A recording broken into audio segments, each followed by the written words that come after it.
Every year, Russians actively celebrate the May holidays, starting with the so-called Spring and Labor Day, an initially communist holiday which came to be celebrated after the 1917 revolution. Over a century later, the holiday still exists, and in early May, many Russians go on short vacations for 3 to 5 days to relax, meet up with family and friends, and generally have a good time.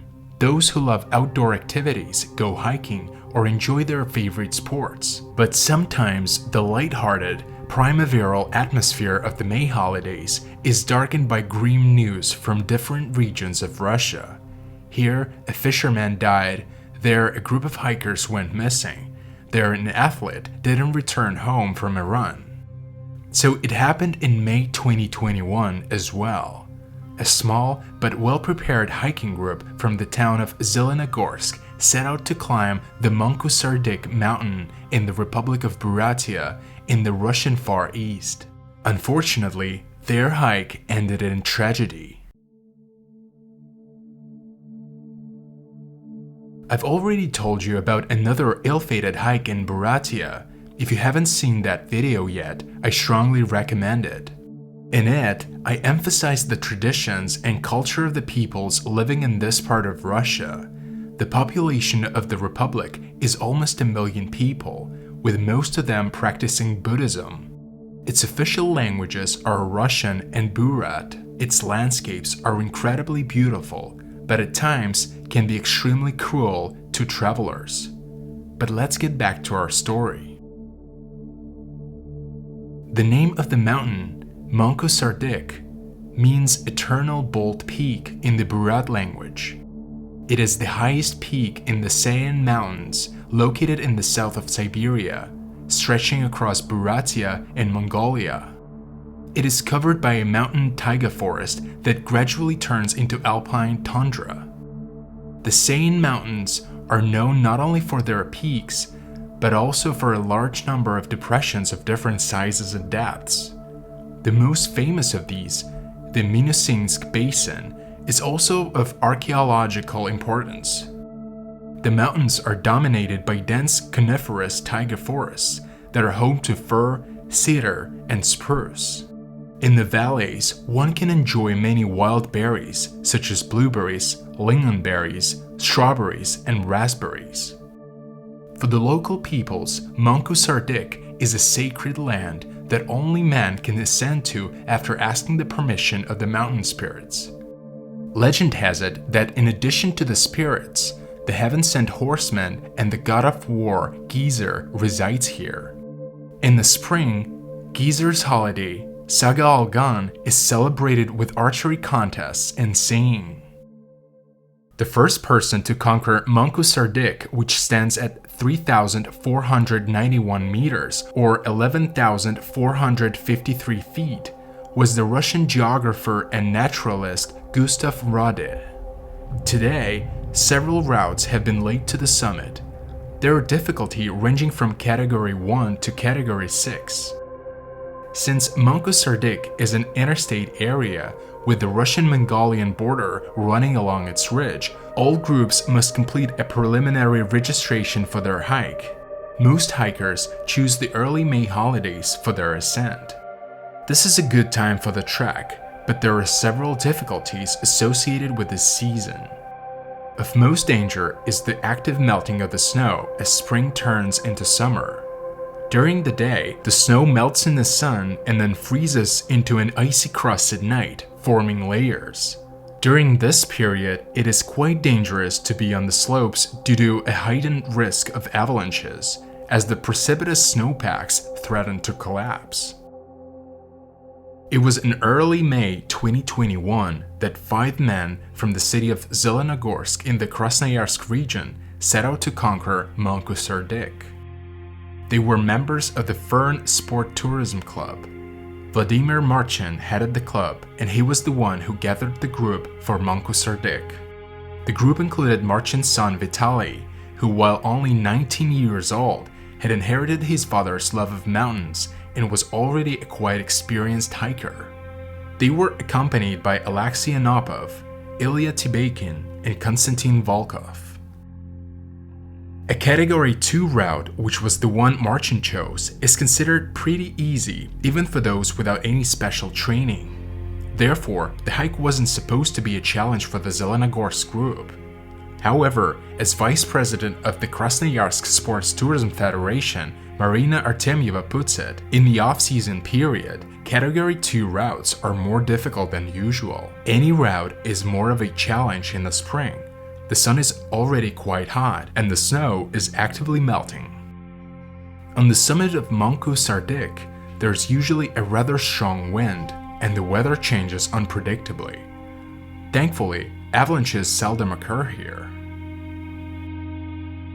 The men had prepared for the trek in advance, registering their group as early as April 21st. Having arrived at the foot of the mountain, they began their ascent on May 2nd, and already the next day they were ready to storm summit. That was when nature intervened in their plans. On the evening of May 3rd, at about 7:30, the emergency service received a call from Volkov. There had been an avalanche near the Gorilov Pass, just below the summit of Munku-Sardyk, right when Marcin's group was in the area. Volkov had managed to get out the snow himself and dig up 2 more people.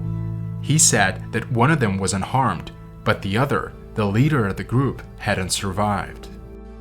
He knew nothing of the fate of the 2 remaining hikers. The entire incident took place 300 yards from their camping spot. Nightfall was approaching. It was getting dark. We heard a loud bang and saw a mass of snow coming down on us. It was scary, Volkov told the rescuers. So, what happened to the group? When the surviving member of the team, in a state of shock, dialed the emergency services, they told him that he had to wait until morning since they couldn't take a helicopter out in such bad weather. The 2 survivors began preparing for a cold night. They wrapped themselves up in their sleeping bags and hoped another wave of snow wouldn't collapse on them. They were unable to sleep properly, and early next morning, the rescue helicopter discovered 2 freezing hikers on a snowy slope, struggling to stay on their feet. Out of the 5-strong group, only 2 survived, Ilya Tibekin and Konstantin Volkov. Here's how another hiker, Grigory Gavrilov, who had been trekking not far from the spot, recounts the avalanche that day. Our group was at the lake at the time of the avalanche, so they heard it come down. The tables in our camp shook. Most likely, the avalanche was caused by an earthquake. I didn't go to the summit that day. I had a bad feeling about it. That mountain is actually not an easy climb, although travel agencies advertise it as very accessible. But it isn't. It's very cold there, and you need professional mountaineering clothes. I haven't seen any anti-avalanche equipment on anyone there. Usually everyone has a helmet, ice axe, and crampons, because even rockfalls occur quite often there. When rescuers arrived the next morning at the scene of the avalanche, they began looking for the remaining members of the group, Alexei Anopov and Vitaly Marcin. They found them within minutes, but unfortunately, both were already dead. The bodies of the victims were immediately transported to Irkutsk by helicopter. Vladimir and Vitaly Marcin, father and son, had previously already conquered Munku-Sardyk, as well as other mountains, together. Both even had athletic titles. This wasn't the first trek for Anopov and Tibekin either. They had hiked along many routes together with Marcin, sometimes in harsh conditions such as low temperatures or strong winds. Here's how Marcin reported on their successful hike in the mountain range known as Kuturchinska Belagoria in the Krasnoyarsk region. Light frostbite on the open parts of our faces didn't keep us from enjoying the lovely view. A cheery mood and high spirits were the team's companions during the whole route.